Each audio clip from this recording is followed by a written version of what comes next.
Lafayette Public Library and Lafayette Reads Together presents Fabricadabra, Flouncy Bouncy Skirt.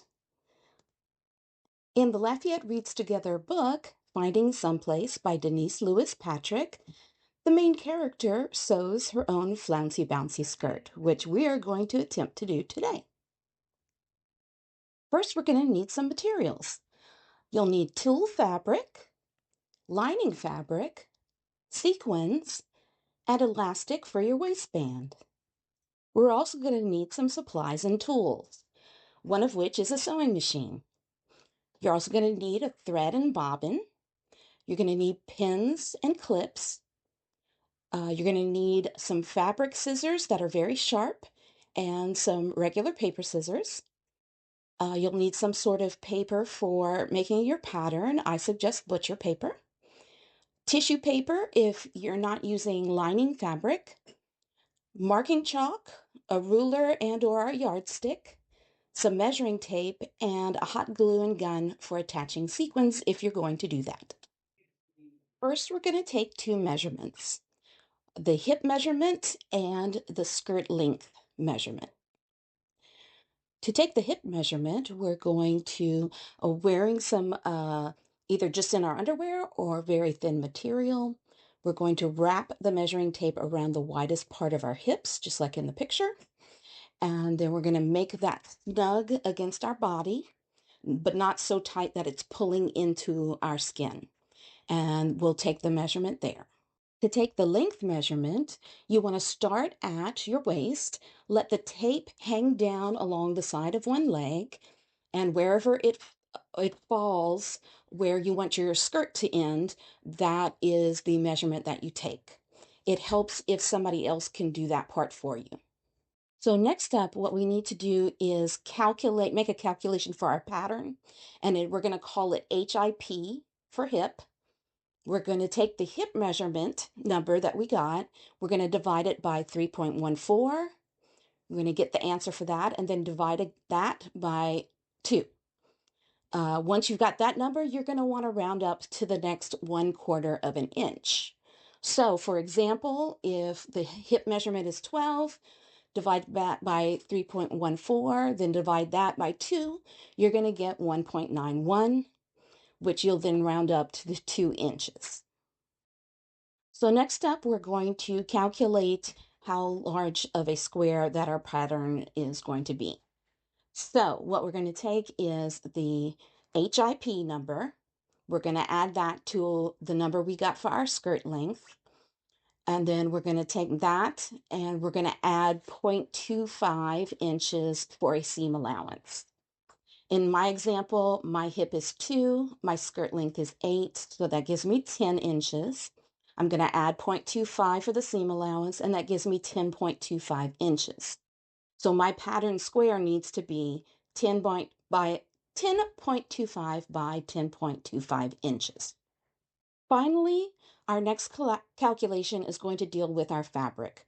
So we're going to require several squares of fabric to be folded a certain way and then have our pattern on top. So we need to calculate what the measurements for that will be. So the formula is that you take the pattern square measurement and then you multiply that by 2, and that is going to be your fabric square measurement. So in my example, we have 10.25 as our pattern square, and you multiply that by 2, you get 20.5 inches. So my fabric squares need to be 20.5 by 20.5 inches. Here I'm going to start to measure out. I started with a square of craft paper that's kind of cardstock, and I am measuring, it's a 12 by 12 square, and I'm going to cut it down to a 10.25 by 10.25 square. So you can see I'm making my little measurements and going across. I'm going to do that on 2 of the sides. And then when I'm done making my markings, I'm going to go ahead and cut with my scissors. And here we go, cutting with the scissors. You can see my square is now 10.25 by 10.25. And next up, I'm showing you very quickly how to pivot around one corner of the square so that you can make a measurement, your hip measurement. So your hip measurement in my example is 2 inches. I'm going to add 0.25 for a seam allowance. And so that's what I'm measuring out on here. And I'm pivoting, if you can see it, using my ruler, I am pivoting around that corner, making little marks so that I can get a well-rounded piece. Okay, I'm going to draw in with my pencil the line I'm going to cut, and then I'm going to cut it. So my hands aren't exactly steady. I was doing this in a hurry, so it's a little bit off, but it's okay. It'll do for our purposes. Okay, so here is the tulle fabric that I purchased from Joann's Fabrics. It came on bolts of 54-inch wide fabric and 30 yards per bolt. It also came already folded in half. So instead of being 54 inches across, you divide that by 2, that's 27 inches, which is plenty for my 20.5 by 20.5 inch square. When you're cutting tulle, you need something very sharp. A lot of suggestions say to use a mat underneath the fabric and a rotary color. I don't have access to that, so I am using my very, very sharp, very expensive fabric scissors. You don't have to use very expensive fabric scissors, but I suggest using a large pair of brand new, very sharp scissors to cut out this fabric. You'll notice that I have just folded this in half again, so that I'm going to actually end up with 4 squares instead of just 2 squares. So I have 4 layers of squares. It's great to, when you're cutting tulle, to cut it in layers. It makes your cutting more accurate and quicker because you're cutting 4 things at the same time, or however many things at the same time. And it also makes all of the squares more uniform. So I started out measuring this with a 12-inch ruler. So I did 12 inches, and of course we need more than 12 inches. So I'm going to take my ruler and add another 12 inches, and then I'm going to make my mark at the 20.5 inch mark, because 12 plus 12 equals 24. So that gives me plenty of room. Okay, and then after that, I decided, okay, look, this is going to take a long time to do with just this 12-inch ruler. I'm going to use my tape instead, my measuring tape, to measure out a full 20.5 inches. And so when you're going to use your measuring tape for this, you want to hold it very tight and flat against the fabric so that you can get accurate measurements. And I'm going to do this down one way, and then I'm going to do it across the other way, the top part.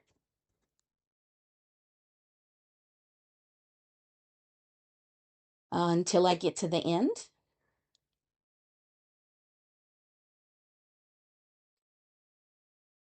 And you can make a lot more marks than I made, or you can make a lot less. It's kind of up to you. Now here, I'm going to pin this together. I'm going to clip it and then put a pin in the middle. And that helps keep the fabric from moving around. I really should have done that before I measured my marks, but I didn't. So I'm doing it here, which is also very important. And then when you're cutting the tulle with a pair of scissors, you need to do it slowly and carefully. You want to keep your hands straight and accurate. Make good cuts. If you don't, you're going to end up with kind of a jagged looking edge. So to keep it nicer looking, go slowly and keep your hands straight. So I finished cutting out my squares, and now we're going to have to fold these 2 more times. So I'm going to take, I moved my clips and my pin so that'll be easier to fold. I folded it in half, and then I'm going to fold it in half the other way. So I folded it in half, I turned it a quarter turn, and then I folded it in half again. Okay? And that gives me a square of folded material that's the same size as my pattern square. So I'm going to clip the pattern on, and then I'm going to cut where that closed corner is. I call it a closed corner because if you look at the corner that I clipped, it doesn't show any of the layers. It just shows the fold. And that's where you want to make your, that's where you want to make your waistline. So I could have marked this with chalk and then taken the pattern off and then cut, and it probably definitely would have been a little easier. But for quickness's sake, I decided to do it this way. It's up to you. I ended up with 4 nice little circles that I can use in some other project. And unclip everything and unfold your fabric. And once it's unfolded, you'll see that we have a nice rounded circle in the middle, and that of course is for our waist. That is where we're going to put our waist. So as I was taking all of my layers apart, I realized that I had one edge that was still folded. So you can see me here. I am cutting that edge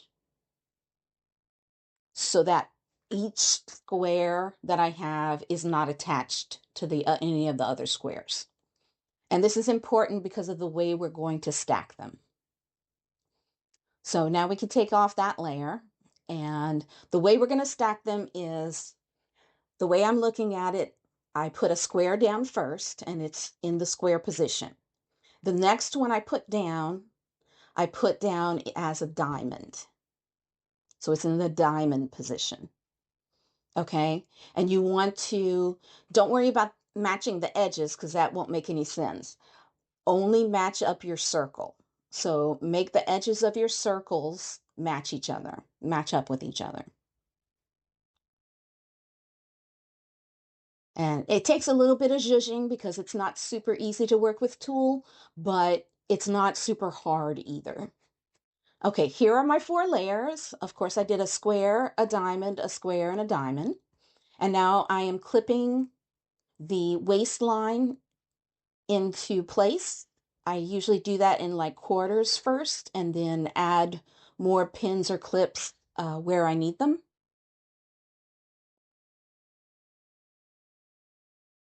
You can do it differently if you'd like, but make sure to leave a gap on one place along that circle that's big enough for your press or foot to be in, so that when you go to sew those layers together, you'll have that gap that your sewing machine will fit in. So right here, I want to pause and talk about aligning. If for modesty's sake, you may want to add a lining to your tulle skirt. Usually you would do that in a matching color, but in this case, because I wanted to make kind of a Mardi Gras skirt, I'm going to do it in a yellow and a green that I'm going to put together and make into one square. So these 2 pieces started out originally as 12-inch by 18-inch pieces of fabric. Okay, so what I'm going to do is I'm going to determine how much of this I need. So because it's a lining fabric, you don't want it to be the same length as the other fabric squares are going to be. So 20 by 20, we're going to actually do 18 by 18 because these pieces only go to 18 inches wide on one side. And if you put them together, the 12-inch sides together, it goes to 24. So we're going to have to go with the 18. So I'm going to end up with a square that's 18 inches by 18 inches. But first, I'm going to cut the edges of both of these, the 12-inch edges, down to 9 inches. That way, when I sew it together in the middle, or 9¼ inches, when I sew it down in the middle, I will end up with two of them together, sewn together into one piece that is then 18 inches by 18 inches. And next up, I'm gonna show you how to sew it. Look, I do want to show you, I'm just using a regular seam. On my machine, it's #1. I'm going to use the regular settings for the stitches. Yeah. And then I'm going to just get started on doing this. So let me get a little closer. You can see the action. It's always good to show you what the sewing is going to look like. So I would normally pin these together, but I'm not going to bother. Make sure that your two threads, the one from your bobbin and the one from the top, are threaded underneath the foot and to the back. I'm putting my two sides, oops, next to each other. These two sides. And then I'm just going to sew a straight stitch down. It doesn't matter which side on this fabric because they're both the same. So I'm going to make this a very tiny, almost like a 1/8 of an inch seam. Okay, now that I'm ready, I want to move forward a few stitches, okay? And then I'm pressing my back button so that it sewed backwards for a little while. This locks the stitches in place. And as I go, I'm just holding my fabric steady, and you can make it go faster, and even faster than that.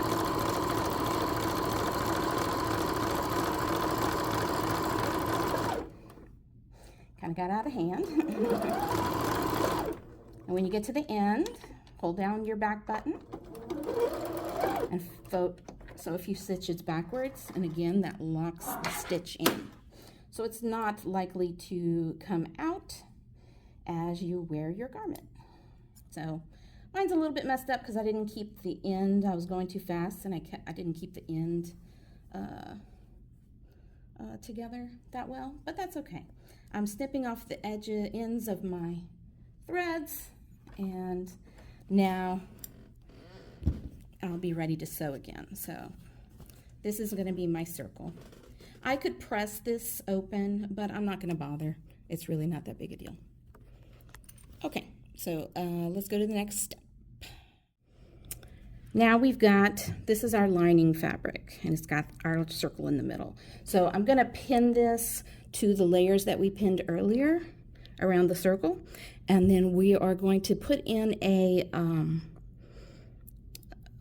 what's called a basting stitch to hold that together, because the final stitches are going to come when we do the elastic.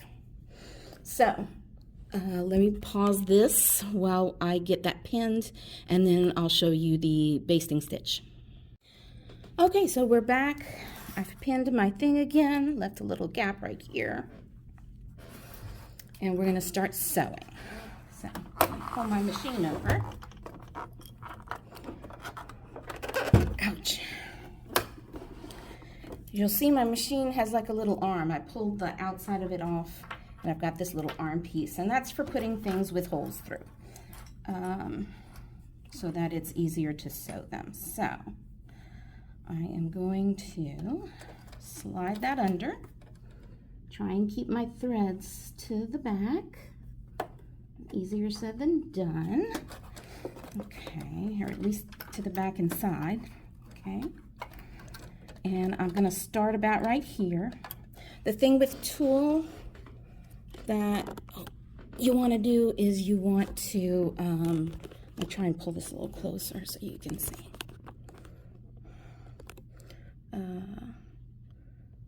You want to sew slowly so that it's less likely that your seams will jump or skip, But let me show you the settings that I'm going to put this on. So a basting stitch is just a straight stitch like this one, number 1, but we're going to make this part, the length of the stitch, as long as we can make it. So mine only goes to 5, so that's what we're going to put it as, okay? And then I'm going to try and do about a 1/4 inch. We might do a little bit more because some of this fabric is a little off, but that's okay. So, got my machine on, got all my settings done. Gonna lower my presser foot, okay? And I'm gonna do a few stitches and then go back. In fact, I want to do that much slower. So I'm going to put it on my slowest setting. And you may want to also put your needle down through the fabric. That way you can lift up the presser foot and kind of move it around to make sure that things are where they should be, okay? And that you're not creating a bunch of creases where you don't need them or want them. So now I'm going to go forward a little bit more again. Okay, that's very slow, but you know what? Sometimes very slow is the way to go. Okay, so now every time I stop, now my needle is going to be down through the fabric, and that anchors the fabric in place so that we can lift that presser foot and zhuzh our fabric just a bit. Okay.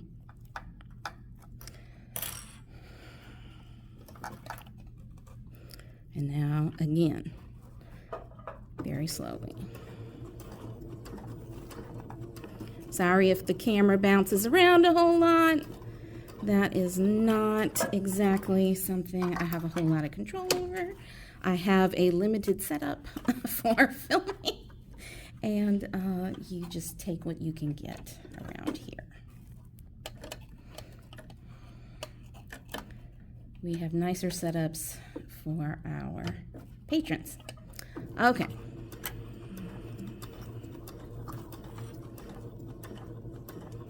Okay, I want to stop when I get to my clip. Get the clip off. Okay. Again, adjust my fabric if I need, and keep going. I don't want to really pull on my fabric in any way. I'm going to stop and turn a little. Take out my clip. And the reason you don't want to pull is that the tool, you don't want to pull is because the tool will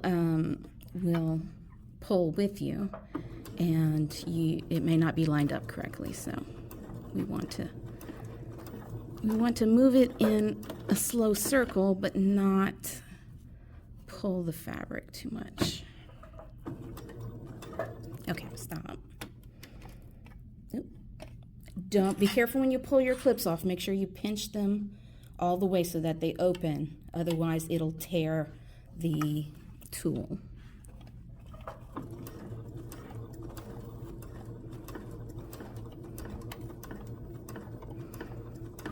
Okay, stop.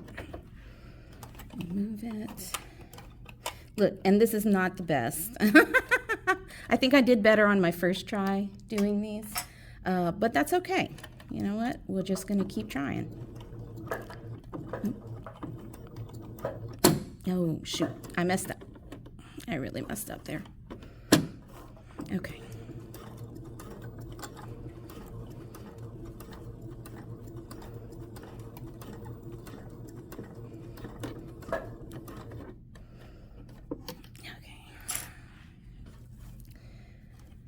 You may be able to see I'm coming up on the beginning of where I made my stitches. Oops. Try to never leave your presser foot up when you start to sew because it will cause snags and all kinds of other nightmares. So that's a problem that I have sometimes where I'm in a hurry and I'm trying to make it to a deadline. I'll go back a little. Make a few locking stitches and stop, lift my needle, pull it out, and cut off my threads. So next up, I want to take a little bit of time and talk about accomplishing floof. This is my term. I'm talking about adding poofiness or floofiness to your tutu skirt. Um, so instead of adding, normally when you do a tutu skirt, you would add lots and lots and lots and lots and lots of layers. But that's a lot of cutting out of these very large squares. So instead, I decided to add floof to it, so add little pieces that are going to poke out and make it look more tutu-ish.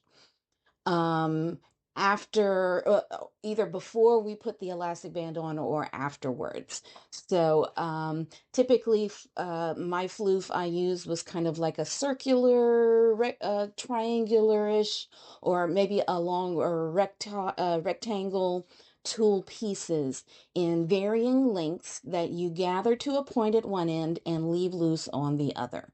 Okay, you can add your floof again before or after sewing the elastic band onto the skirt. So here is what it looked like before I started hot gluing my floof in after I put my elastic band on. So I put the floof, I put down some tissue paper first. You could also use plastic wrap. And that's just to be a barrier in between the front of the skirt and the back of the skirt so that they're not glued together and then you wouldn't be able to put the skirt on. And then, you lift up that little lip and you're just going to poke the ends in there and then hold it in place until the hot glue cools down enough. Next up after that, I'm showing you a quick demonstration. This is me taking a piece of floof, making a pointed end, leaving the other end loose, and then I'm clipping them into place because it's a little bit faster, but I really should have pinned them because when I went to go and sew this on the sewing machine, it created a lot of difficulty. So I actually suggest pinning these into place. As you can see, I did a round with short pieces, and then in between each of those short pieces, I put one or two longer pieces alternating throughout the skirt until I was completely finished. And then I had a nice poofy looking bit. Now here, you would put the elastic band on afterward, which can be a little time consuming. So just work with it. If you find that it's too difficult to do, that's okay. Put your band on first and then just hot glue it in.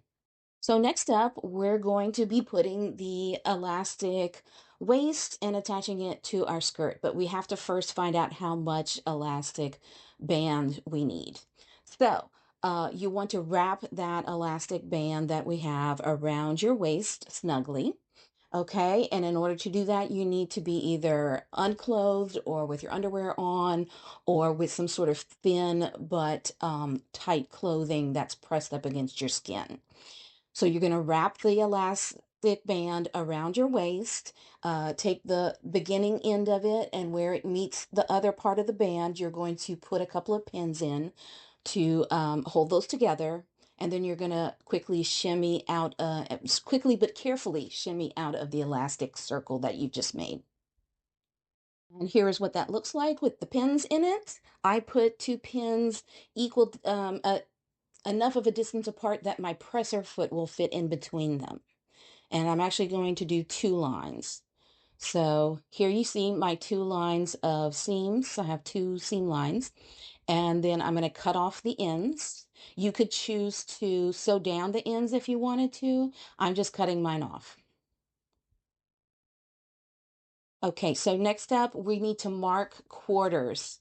So I'm starting at the end where I sewed the seam, and then I'm pulling it so that I can find the halfway mark on the other side. And so I'm going to mark that with chalk. Chalk is the best for this. Then I'm going to put those two ends together to find my quarter pieces. So here I'm marking that one. And I could mark the second one, or I could take that one and hold on to it and then pull it so that I get the other end of it, the opposite end of it. And that way I've got 4 equal quarters of this elastic waistband.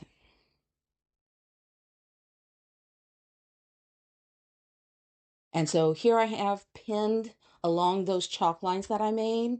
And what I should have done was also pinned in the middle between 2 quarters. So that first pin and that second pin, I should have put a third pin in the middle and then gone around and done the same thing. So then I would have had 8. It would have made sewing this extra big waist that I have much easier. But I'm going to show you how to sew the waist in just a moment.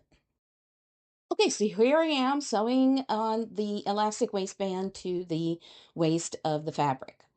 I've put my needle in the down position and I've done a few straight stitches forward, and then I did a few backwards so that I could lock the stitch down. Okay. And then what I'm going to do is I'm going to end up grabbing the back end, the back part where the elastic is behind my presser foot, and I'm grabbing the fabric, and then I'm holding on to the first pin I come to, and I'm pulling the elastic band while I sew. I'm pulling the elastic band until it matches the length of the fabric. Because you may not have noticed, but your fabric waist is bigger than the elastic band that you're using because you measured your hips instead of measuring your waist. Okay, and this is so that we get some ruffling in. It's not going to be a whole lot, but it's going to be just a little bit, and that helps add some poofiness to your skirt. I'm going to do that in between each set of pins. I'm going to start at one pin. I'm going to hold the back.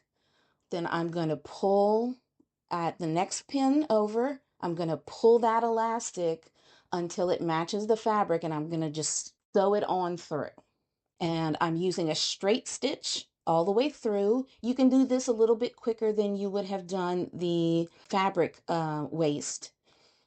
The basting that we did there was a little bit slower, but here we can actually go a little bit faster. So just keep doing that until you reach where you began, because it's a big circle. So it's just going to end up where you started.